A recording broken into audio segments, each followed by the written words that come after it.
Workarounds. Well, that's a bit of a sensitive subject in most operations because we're not really supposed to promote workaround culture behavior. However, there are times when I just don't see any other way around it. For instance, you have 20 or 30 or 40 planners planning the work scope for a turnaround, building the work packages for the turnaround. But you have this happening in a 45-year-old facility or a 65-year-old facility. In other words, you have people planning work that's been done over and over and over again. And the problem that I keep seeing, and I'm always looking for somebody that is getting this right, your CMMS system should be set up and is fully capable of being set up to manage this work that has an absolute cyclical, repetitive nature far, far better than replanning the work every single time around.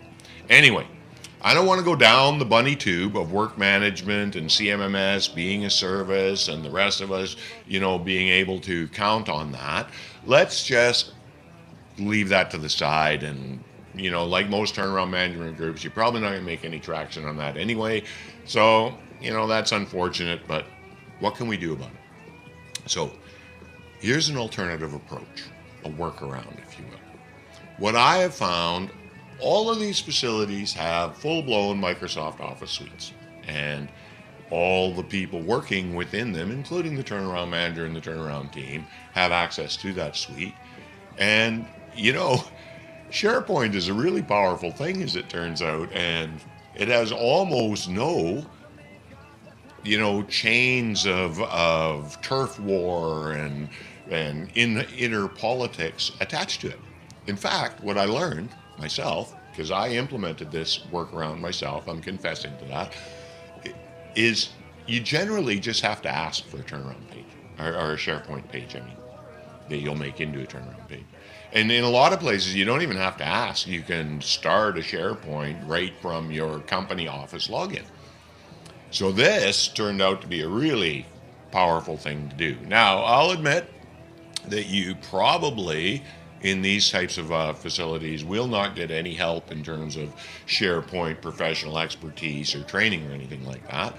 However, for relatively technical people, SharePoint is not impossible to figure out.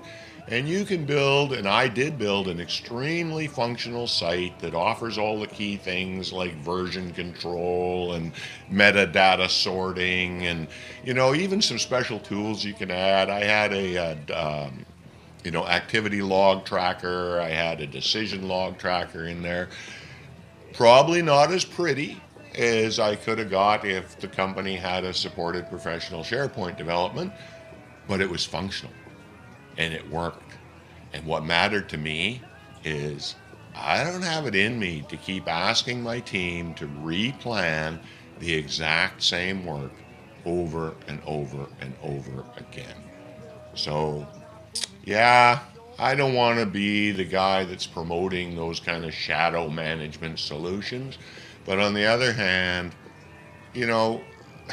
accepting the status quo, that we got to do better than that. We need to be excellent instead. So sometimes a workaround becomes necessary. That's my thought. Peace out.